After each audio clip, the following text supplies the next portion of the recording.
আজকের গল্প হৃদয় বিদারক হতে যাচ্ছে। আমরা গল্পে চলে যাব, আর একটা অনুরোধ রেখে যাচ্ছি, সাবস্ক্রাইব করে প্লিজ পাশে থাকবেন। গল্পের দুইটা অংশ, 15 বছর আগের এবং বর্তমান সময়ের। 15 বছর আগের কথা। এই লোকটার নাম মহারাজা। সে নাপিত, তার একটা ছোট মেয়ে আছে। সে তার মালিককে বলে, আজ আমার একটা জায়গায় যেতে হবে, এজন্য প্লিজ আজকে আমাকে ছুটি দিন। এরপর আমরা দেখি মহারাজা খেলনার দোকান থেকে কিছু পুতুল নিয়ে রাস্তার ওপাশের দিকে তার ওয়াইফকে দেখাচ্ছে। ওপাশ থেকে তার ওয়াইফ ইশারায় বলছে কোনটা ভালো কোনটা খারাপ। মহারাজা সেই পুতুল কিনে টাকা দিতে যাবে, ঠিক তখনই একটা ট্রাক ব্রেক ফেল করে রাস্তার ওপাশের একটা বাসার মধ্যে ঢুকে পড়ে। মহারাজার চোখের সামনে অ্যাক্সিডেন্টটা হয়। সেখানে তার ওয়াইফ আর মেয়েই ছিল। 15 বছর পরের কথা। এই যে মেয়েকে দেখছেন, ওর নাম জ্যোতি। সে স্কুলে পড়ে, কিন্তু পড়াশোনার চেয়ে তার খেলাধুলাতেই মনোযোগ বেশি। জ্যোতি অ্যাথলেটিকে অনেক এক্সপার্ট। আর এটা হচ্ছে জ্যোতির বাবা মহারাজা। তার বাসার 3 সদস্য, জ্যোতি, জ্যোতির বাবা আর লক্ষ্মী। লক্ষ্মী হচ্ছে একটা লোহার ময়লা ফেলার বালতি। আসলে 15 বছর আগে যখন ট্রাক অ্যাক্সিডেন্ট হয়েছিল, তখন জ্যোতির উপরে এই ময়লার বালতিটা পড়েছিল। এজন্য জ্যোতির উপরে বাড়ি ভেঙে পড়তে পারেনি, আর সে বেঁচে যায়। এরপর থেকেই সেই ময়লার বালতিকে তারা নিজেদের পরিবারের একজন ভাবে। তাকে গোসল করানো, তার সাথে সময় কাটানো, সব তারা করে। মহারাজা এখন দোকানের মালিক। একদিন স্কুল থেকে ফোন আসে।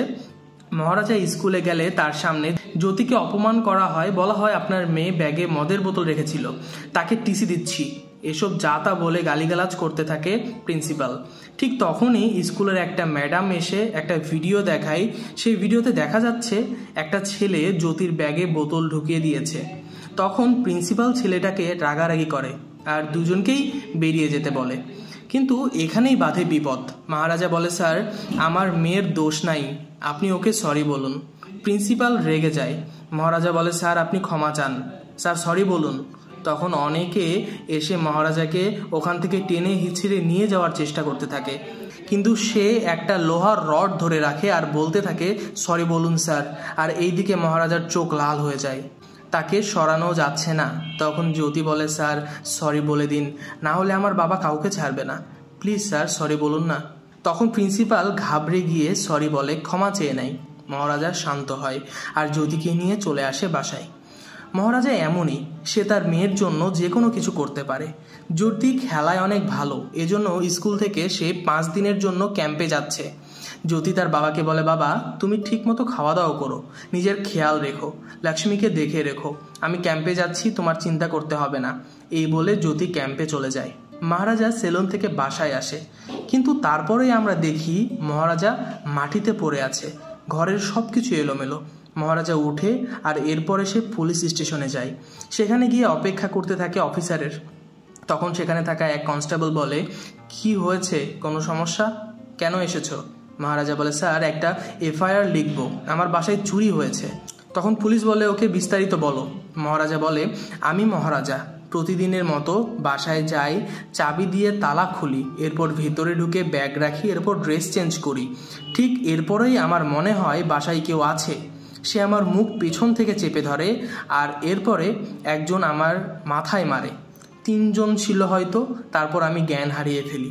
এরপর যখন জ্ঞান ফিরে তখন দেখি আমার লক্ষ্মী বাসাতে নেই। তখন পুলিশ বলে, লক্ষ্মীকে তোমার মেয়ে? মহারাজা বলে, না। তাহলে তোমার ওয়াইফ? মহারাজা বলে, না, লক্ষ্মী আমার বাড়ির সদস্য, একটা ময়লার বালতি, কিন্তু ও অনেক মূল্যবান, ও আমার মেয়ের জান বাঁচিয়েছিল। স্যার প্লিজ আমার লক্ষ্মীকে খুঁজে দিন। একটা ময়লার বালতি কেন কেউ চুরি করবে, এটাই মাথায় ঢোকে না কারো। তখন থানার কনস্টেবল তাকে বের করে দিতে চায় থানা থেকে, কিন্তু সে যাবেই না। সে বলতে থাকে, স্যার লক্ষ্মীকে খুঁজে দিন। সবাই টেনে ধরে তাকে বাইরে নিয়ে যাওয়ার চেষ্টা করে, কিন্তু তারপরেও সে যাচ্ছেই না। একটা খাম্বা ধরে রাখে সে, আর সবাই তাকে টেনে হিঁচড়ে বের করার চেষ্টা করে, কিন্তু সেই খাম্বা ভেঙে পড়ে যায়, পুরো স্টেশন ওলটপালট হয়ে যায়, কিন্তু তারপরেও সে ওখান থেকে নড়ে না। সে একটাই কথা বলছে, স্যার আমাকে লক্ষ্মী খুঁজে দিন। এদিকে এসআই এসেছে একটা কেসের সমাধান করতে। একটা বাড়িতে সোনা চুরি হয়ে গেছে। লোকটা 40,000 টাকার চাকরি করে, কিন্তু তার বাড়ি থেকে অনেকগুলো সোনা চুরি হয়ে গেছে। তখন পুলিশ আসে সোনা নিয়ে, আর চোরকেও নিয়ে আসে। এরপর সোনাগুলো দেয় লোকটাকে। ওনারা বলে, ঠিক আছে, আপনাকে ধন্যবাদ, এরপর চোরকে নিয়ে চলে যাবে পুলিশ, তখনই সেই লোকটা এসে বলে, স্যার এগুলো তো নকল সোনা। তখন পুলিশ বলে, কি এই নকল সোনার জন্য আমাদের এত হয়রানি করিয়েছিস, তোকে কিন্তু জেলে ঢুকাবো। এই কথা শুনে লোকটা থেমে যায় আর কিছু বলে না। পুলিশ চলে যায়। মূলত এসআই চোরকে বলেছে যে সোনা সে চুরি করেছে তার নকল বানিয়ে আনতে, আর সেই নকল সোনা নিয়ে সে লোকটাকে দিয়েছে। এসআই চোরকে কিছু টাকা দিয়েছে আর সে নিজে সেই সোনাটা মেরে দিয়েছে। এসআই একটু লোভী ঘুষখোর টাইপের লোক, কিন্তু সে তাদের কাছ থেকেই মেরে খায় যাদের টাকা অবৈধ। এবার সেই স্টেশনে এসে দেখে স্টেশনের অবস্থা খুবই খারাপ। তখন সে বলে, কে করলো এইসব? তখন সবাই মহারাজার দিকে তাকায়। তখন এসআই বলে, কি হয়েছে বলো তো? তখন মহারাজা আবার শুরু করে প্রথম থেকে বলতে, স্যার আমি বাসায় যাই, তালা খুলে ভিতরে ঢুকি, এরপর ব্যাগ রাখি, ড্রেস চেঞ্জ করি, এরপর কে যেন আমায় পিছন থেকে মুখ চেপে ধরেছিল, এরপর একজন আমাকে কানের পাশে মারে, এরপর মনে নেই কিছুই। তারপর লক্ষ্মীকে নিয়ে তারা চলে যায়। এখন এসআই বলে, লক্ষ্মীকে? মহারাজা বলে, লক্ষ্মী আমাদের ঘরের সদস্য, ময়লার বালতি। এখন কথা হচ্ছে চোর শুধু ময়লার বালতি নিতে আসছিল? এই শুনে এসআইয়ের মাথা আবার গরম হয়ে যায়, আর সে আবার বন্দুক ধরে মহারাজাকে বলে, তুই বের হয়ে যায় এখান থেকে। মহারাজা চলে যায়। স্টেশনের সবাই একটু শান্তি পায়, কিন্তু হঠাৎ মহারাজা আবার ফিরে আসে আর অনুরোধ করে বলে, স্যার আমার মেয়েকে বাঁচিয়েছে এই বালতি, অ্যাক্সিডেন্টের সময় ওই আমার মেয়েকে বাঁচিয়েছিল, প্লিজ আমার লক্ষ্মীকে খুঁজে দিন। আমি আপনাকে 5 লাখ টাকা দিব, তাও আপনি প্লিজ খুঁজে দিন। এবার এসআই মহারাজাকে চর মারে আর একটা চায়ের দোকানে নিয়ে যায় আর বলে, ঘুষের কথা কি প্রকাশে বলতে হয় নাকি? তখন এসআই আর আরও একজন কনস্টেবল বলে, তোমার কাজ হয়ে যাবে, আমরা দেখব তোমার বালতি কে চুরি করেছে, কোথায় আছে। মহারাজা পুলিশ স্টেশনেই সারাদিন রাত পড়ে থাকে। সবাই তাকে ময়লার বালতি বলে ডাকে, উপহাস করে। এদিকে পুলিশ বালতির খোঁজ করতে থাকে। এসআই ভাবতে শুরু করে, বালতির ভেতরে কিছু তো আছে, না হলে এত টাকা কেন দিতে চাইবে। পুলিশ তার সব চোর ডাকাতদের খোঁজে পাঠায়, সব ধরনের দোকানে খোঁজ লাগায়, কিন্তু কোথাও চুরি করা পুরানো সেই বালতি পাওয়া যায় না। তারা তো চিন্তায় পড়ে যায়। এদিকে পুলিশ স্টেশনে একটা লোক একটা ছবি নিয়ে আসে। মহারাজার পাশেই বসে থাকে লোকটা। আসলে ছবির ছেলেটা নাকি নিখোঁজ কয়েকদিন থেকে। এবার মহারাজা ছবিটা দেখে, তার সাথে আমরাও দেখি 3 দিন আগে মহারাজা তার ঘরে একটা রসিদ দেখেছিল। সেই রসিদে একজন ব্যবসায়ীর নাম লেখা ছিল, একটা দোকানের নাম লেখা ছিল। যখন মহারাজা বাসায় সেই রসিদ পায়, সে ওই লোকের খোঁজে চলে যায়। একটা বারে গিয়ে দেখে সেই ব্যবসায়ী লোক ড্রিঙ্কস করছে।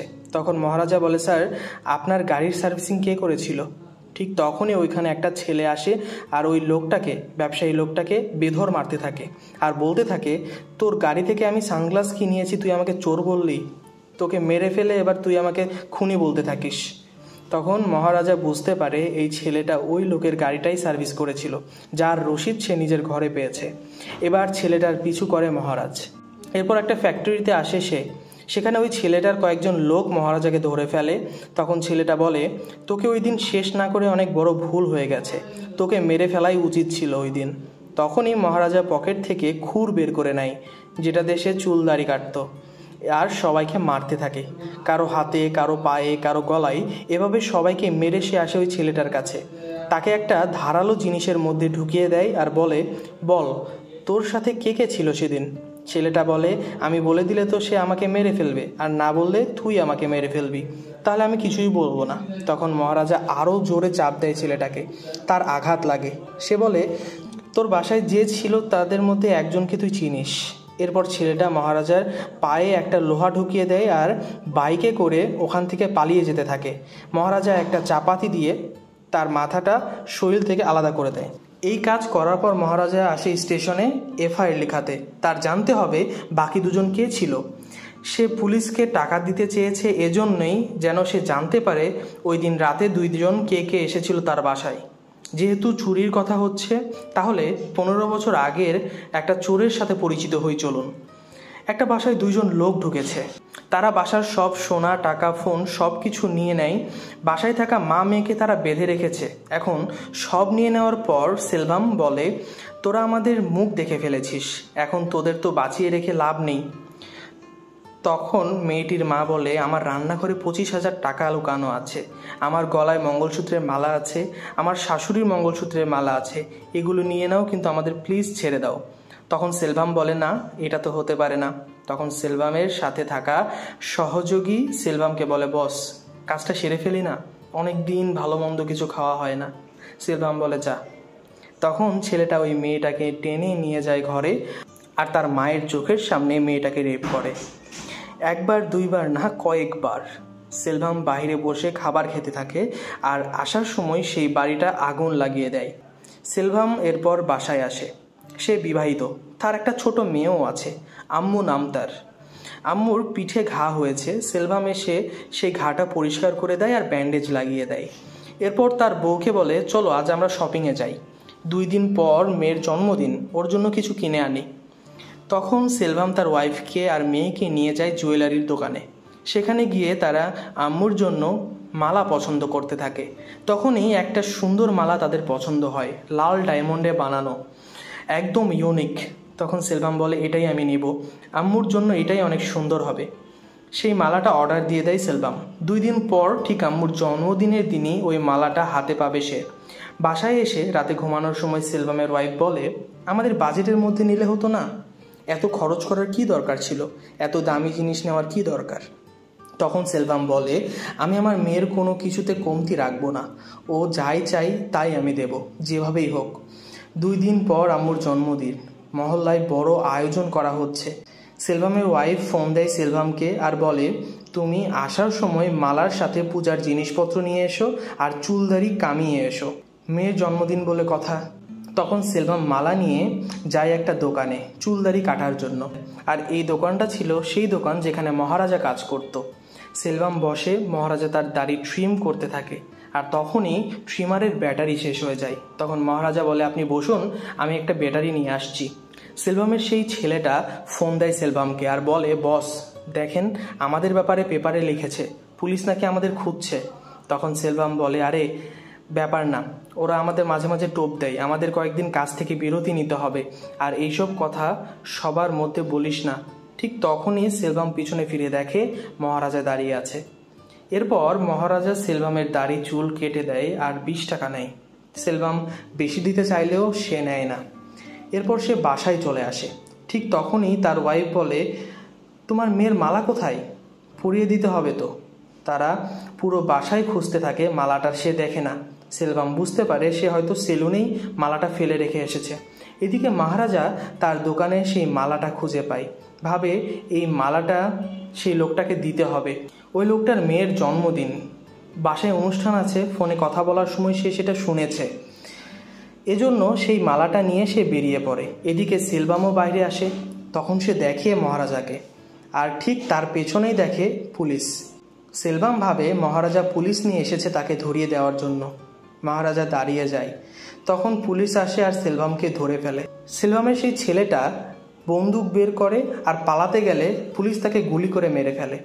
এদিকে সেলভামের স্ত্রী এসে পুলিশকে বলে, ও নির্দোষ, ওকে ছেড়ে দিন। কিন্তু পুলিশ বলে, চুরি, ডাকাতি, মার্ডার, রেপের টাকা দিয়ে মেয়ের জন্মদিন করছো, লজ্জা করে না? এই বলে সেলভামকে টেনে নিয়ে যায়। আর যাওয়ার সময় সেলভাম মহারাজার দিকে তাকায় আর বলে, তোকে একদিন আমি দেখে নেব। এই ছিল সেই 15 বছর আগের গল্প। এবার বর্তমান সময়ে পুলিশ ব্যর্থ হয় সেই বালতি খুঁজতে। তখন এসআই বলে, কেউ কি আছে যে ব্যবস্থা করতে পারবে? তখন এক চোর, এসআইয়ের পরিচিত, নাম শিবা, সে বলে, স্যার আপনি চলুন, আপনাকে আমি ঠিক সেম জিনিসটাই বানিয়ে দিব। তখন শিবা কনস্টেবলকে নিয়ে আসে একটা দোকানে, সেখানে লোহার জিনিস বানানো হয়। সেখানে একটা লোককে শিবা একটা ছবি দেখায়, সেই বালতির ছবিটার, বলে এই জিনিসটা লাগবে। তখনই লোকটা বলে, ওকে 2 দিনে বানিয়ে দিতে পারবো। এরপর 2 দিন পর সেই বালতি বানানো হয়ে যায়। এবার এসআইয়ের বাসায় নিয়ে আসা হয় সেই বালতি। সেখানে কনস্টেবল, এসআই আর শিবা 3 জনে মিলে বালতিটাকে বেকাতারা পুরানো বানানোর চেষ্টা করতে থাকে, ঠিক যেমনটা ছবিতে আছে। এবার এসআই ফোন দেয় তার পরিচিত চোরদের। সে ফোন দিয়ে যখনই বলছে একটা বালতি চুরির কেস নিজের উপরে নিতে হবে, এটা শুনে সবাই পেছনে চলে যাচ্ছে। কেউ ফোন ধরছে না, কেউ রাজি হচ্ছে না। সবার মান সম্মানের ব্যাপার, একটা বালতি চুরির অভিযোগ। তখন এসআই বলে কনস্টেবলকে, জানি না তুমি কোথায় থেকে লোক নিয়ে আসবে, আমি হয় 30,000-এর জায়গায় 50,000 দিব, কিন্তু চোর ধরে আনো। চোর ছাড়া চুরির জিনিস ফেরত দেব কিভাবে? তখন শিবা বলে, স্যার 50,000 মানুষকে দিয়ে কী হবে, আমি না হয় অ্যাক্টিং করে নেব। তখন এসআই বলে, বাহ, আমার তাহলে চিন্তামুক্ত হতে পারলাম। তাহলে এখন একটাই কাজ তোর, আমি ফোন দিচ্ছি মহারাজাকে, আর তুই তার কাছ থেকে শুনে নে আসলে সেদিন কি হয়েছিল, যেন তুই অভিনয়টা ঠিকঠাকভাবে করতে পারিস।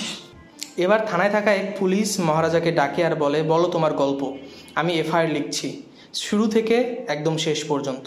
তখন মহারাজা বলে, স্যার অনেকবার বলেছি, সবাই জানে, বারবার একই গল্প কেন শুনছেন? তখন পুলিশ বলে, না এটাই শেষবার। তখন মহারাজা বলতে শুরু করে, আমি রাতে বাসায় ঢুকি, তালা খুলে, এরপর ব্যাগটা রাখি, এরপর রুমে যাই। সবই ঠিক ছিল, কিন্তু এবার আমরা দেখছি কিন্তু মহারাজার যে গল্পটা বলছে সেই গল্পে আছে তার মেয়ে জ্যোতি। জ্যোতি ক্যাম্প থেকে ফিরে এসে তালা খুলে ঘরে ঢুকে, এরপর রুমে যায়, আর সেখানে গিয়ে ড্রেস চেঞ্জ করে। কিন্তু সেখানে দুজন লুকিয়েছিল, তারা জ্যোতিকে ড্রেস চেঞ্জ করতে দেখে। একটু পর একজন পিছন থেকে জ্যোতির মুখ চেপে ধরে আর তাকে মাটিতে ফেলে দেয়, আর ডাইনিংয়ে থাকা একটা লোক লোহার রড দিয়ে জ্যোতিকে মারতে থাকে।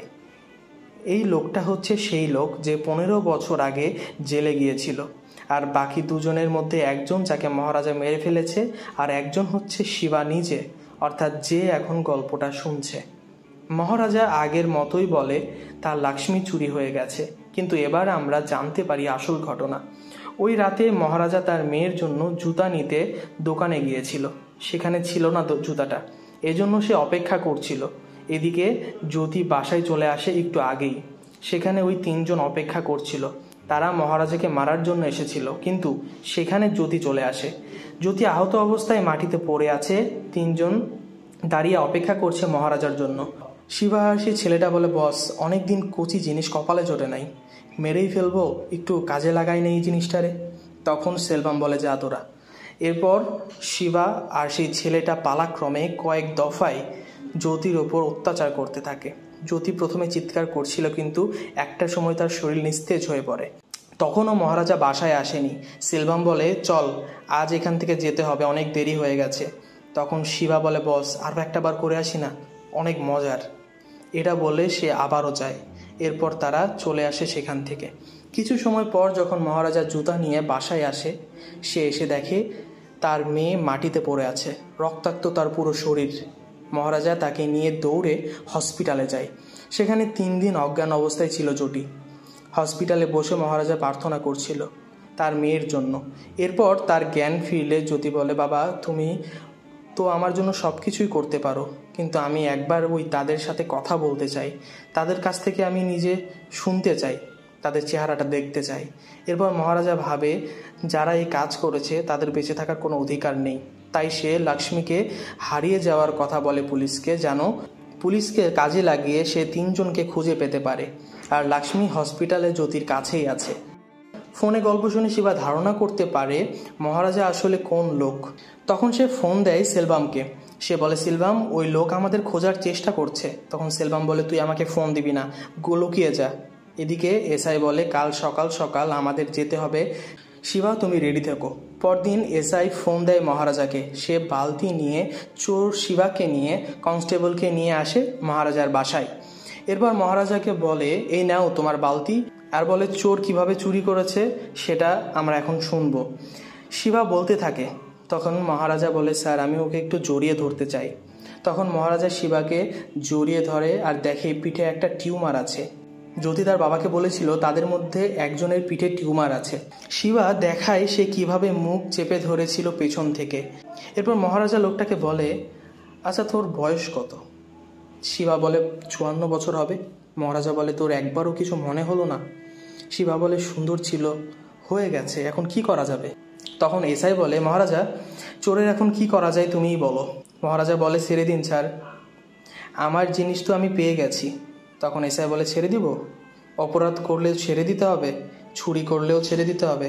তোমার মেয়েকে যদি রেপ করতো তাহলে কি করতে? তখন মহারাজা তাকায় এসআইয়ের দিকে। এসআই কয়েকদিন আগে সেই ছেলেটার গলা কাটা লাশ পায়, আর সেই ছেলেটার ফোনে শিবার নাম্বারও সেভ করা ছিল। তার সন্দেহ হয়। এরপর সে যখন হসপিটালে খোঁজ নেয় সে জানতে পারে মহারাজার মেয়ের ব্যাপারে। তখন এসআই বলে, এ নাও চাপাতি, যা মন চাই করো। তখন মহারাজা শিবাকে ঘরের মধ্যে জবাই করে ফেলে। এরপর এসআই বলে, ওর সাথীকে খুঁজে পেয়েছো? কনস্টেবল বলে, হ্যাঁ, ঠিকানা পেয়েছি। মহারাজাকে জানিয়ে দেয় এসআই সেই ঠিকানাটা, আর কনস্টেবলকে বলে, আমাদের মেয়ের সাথে যদি এমন হতো তাহলে কি হতো? কুত্তার বাচ্চাদের শাস্তি দেওয়াই উচিত। এরপরেই মহারাজা তৃতীয় লোকের খোঁজ করতে করতে চলে আসে একটা বিল্ডিংয়ের ওপরে। সেখানে মহারাজা দেখে সেই লোকটাকে যাকে সে 15 বছর আগে দেখেছিল। লোকটা মহারাজাকে মারতে থাকে। মহারাজা কিছু বলে না প্রথমে, তার মনে পড়ে সেই 15 বছর আগের কথা। এরপর মহারাজা লোকটাকে মারে আর পা ভেঙে দেয়। সেলভাম বলে, তুই আমারে মেরে ফেললেও আমার কোনো দুঃখ নেই। তোর মেয়েরে তুই দেখবি আর আজীবন আমার কথা মনে রাখবি, আর প্রত্যেকটা মুহূর্তে নিজের মেয়ের দিকে তাকিয়ে কষ্টে জ্বলে পুড়ে মরবি। আমি তো এটাই চেয়েছিলাম। তখনও মহারাজা কিছু বলে না। তার মনে পড়ে যায় সেই দিনের কথা। মহারাজা লকেট দিতে গিয়েছিল, তখন তো সেলভামকে ধরে নিয়ে যায় পুলিশ। এরপর মহারাজা তার মেয়ে আর ওয়াইফকে নিয়ে দেখা করতে এসেছিল আম্মু আর সেলভামের ওয়াইফের সাথে। সেখানে এসে সে মালাটা ফেরত দিতে চেয়েছিল আম্মুর মাকে, কিন্তু আম্মুর মা বলে, এটা আমি নিতে পারবো না, অবৈধ কামায়ে আমার মেয়েকে পরাবো না। তখন মহারাজা রাস্তার ওপারে একটা দোকানে যায় পুতুল কেনার জন্য। সেখানেই ঘটে সেই ট্রাক অ্যাক্সিডেন্ট। মহারাজা এসে দেখে সবাই মারা গিয়েছে, শুধু একটা মেয়ে বালতির নিচে কান্না করছে, আর সেটা ছিল আম্মু। ওই দিন মহারাজার ওয়াইফ আর মেয়ে দুজনেই মারা যায়। সেদিন সিলভামের ওয়াইফও মারা গিয়েছিল, শুধু বেঁচে ছিল আম্মু। সেদিন থেকেই আম্মুকে নিজের মেয়ে বানিয়ে ফেলে মহারাজা, আর লক্ষ্মীকে নিয়ে যায় তার বাসায়। একটু পরে জ্যোতি আসে সেই বিল্ডিংয়ে, সে কথা বলবে। মহারাজা নিষেধ করতে চায়, কিন্তু জ্যোতি বলে, বাবা আমি দুর্বল মেয়ে না, আমি ওর কাছে শুনতে চাই। তখন জ্যোতি এসে বসে সেলভামের সামনে আর বলে, কতটা নির্মম পশু হলে একটা মানুষ এসব করতে পারে সেটাই দেখতে এসেছিলাম। আর এই নে তোর জন্য সোনা এনেছি, আমার মায়ের সোনা। সোনা টাকার জন্যই তোরা এসব করিস, তবে আমি এসব থেকে বের হয়ে আসব, আমি নিজেকে সামলে নেব। এই বলে জ্যোতি চলে যায় সেখান থেকে। সেই সোনার পুটলিতে সেলভাম দেখতে পায় একটা লকেট, সেই লকেটটা যেটা সে তার মেয়ের জন্য কিনেছিল। তখনই সেলভাম তাকায় জ্যোতির দিকে। সে দেখে জ্যোতির পিঠে একটা দাগ আছে, অর্থাৎ আম্মুর পিঠে যেই ছোটবেলায় দাগটা ছিল, এই দাগটা সেই দাগ। সেলভাম বলে, আম্মু, আমার মেয়ে আম্মু। আর তার বারবার মনে হতে থাকে সে নিজের মেয়েকে লোহার রড দিয়ে মেরেছে, কয়েকবার তার অনুমতিতেই রেপ করেছে তার দুই সঙ্গী। সে তার নিজের মেয়ের শরীর অন্যের হাতে তুলে দিয়েছে ছিন্ন বিচ্ছিন্ন করার জন্য। মহারাজা জ্যোতিকে নিয়ে চলে যায়, আর সেলভাম উপর থেকে ডাকতে থাকে আম্মু বলে। আর উপরের বিল্ডিং থেকে সে লাফ দেয়, আর তার পাপী জীবনের সমাপ্তি হয়। এখানেই মহারাজা মুভির গল্পের সমাপ্তি হয়। জানাবেন আপনাদের কাছে কেমন লেগেছে। আর আজ এ পর্যন্তই, দেখা হচ্ছে নতুন কোনো গল্প নিয়ে। ভালো থাকবেন সবাই।